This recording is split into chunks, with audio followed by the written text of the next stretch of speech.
Boss say take. Those plants were dying. I saved you money. You approved the work. But Harriet and Leonard never approved anything. Their healthy trees were dug up, hauled away, and sold to someone else. Tonight, we expose how landscape scammers take money but leave paint splatters all over the canvas that is supposed to be your lawn. This is Fraud in a Moment, and the truth starts now. Roots for sale, the landscape artistry not scam. Harriet and Leonard McMillan had lived in their home for 42 years. Their backyard was their sanctuary, a small grove of mature sage bushes, a pair of desert willows planted when their daughter was born, and a towering mesquite that shaded their patio every summer afternoon. At 78 and 81, they weren't looking for a makeover. They just needed a little cleanup. That's when landscape artistry, run by a man who introduced himself as Marco, master arborist, showed up at the door. Marco had charm. He had a clipboard. He had a shirt with a stitched logo that looked official enough. And he had a story. I'm helping seniors beautify their yards for spring. I give special discounts to longtime homeowners. He walked the property with sweeping gestures, praising their beautiful specimens, shaking his head at dangerous root structures, and warning them that these older trees can fall without warning. Harriet felt uneasy. Leonard felt pressured. But Marco kept talking. Fast, confident, urgent. He quoted them $450 for trimming, raking, and removing one dead bush. He insisted on cash, claiming it avoids processing fees. He never provided a written estimate, a big red flag for seniors. He never explained what would be removed. He never mentioned a refund policy. He never gave them a business card. And the McMillans, trusting, polite, wanting to believe the best, handed over the money. Marco's crew arrived the next morning.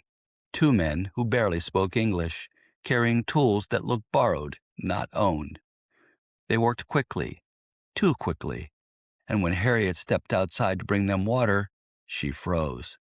The men were digging up her 4 healthy sage plants, the ones she'd tended for years, the ones she never agreed to remove. Stop! Those aren't dead, she cried, but the workers shrugged. Boss say take, one of them said. By the time she found Leonard, the men had already loaded the plants into their truck, roots intact, soil still clinging, ready to be resold to another unsuspecting customer. When Marco returned for inspection, Harriet demanded an explanation. He smiled. Those plants were dying. I saved you money. You're welcome.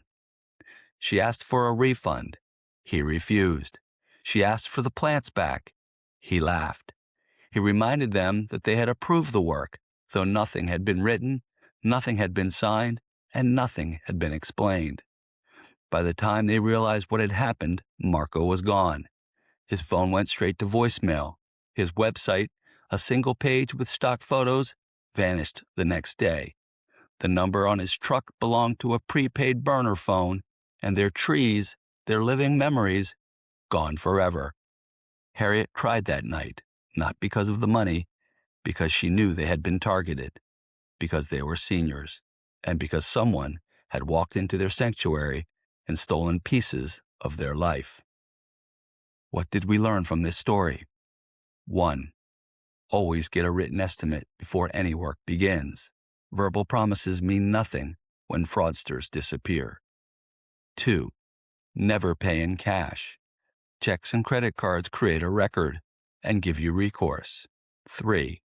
Ask for a business license, insurance, and a physical address. Scammers avoid documentation. 4. Do not allow workers to remove plants or trees without written approval. Healthy plants are often stolen and resold. 5. Research the company online. Look for complaints, rip-off reports, scour the BBB, look for missing contact information. 6. Never let urgency pressure you. Fraudsters create false deadlines to stop you from thinking. 7. Take photos before work begins. Documentation protects you if something is removed or damaged. 8. If something feels wrong, stop the work immediately. Your instincts are a powerful early warning system. In the end, Harriet and Leonard were left with empty soil where their trees once stood and a deeper emptiness where trust used to live. Landscape scammers don't just take plants, they take peace of mind. They take the safety seniors feel in their own homes.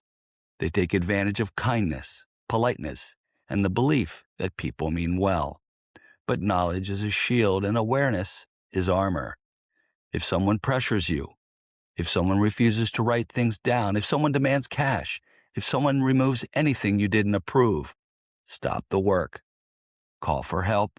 Protect your home and your roots, because no scammer should ever profit from your garden. This has been Fraud in a Moment, where we expose the schemes hiding in plain sight and give you the tools to protect what's yours. Until next time, stay alert, stay steady, and remember, if they're quick, insistent, but careless removing trees, it's most likely your wallet they're looking to seize.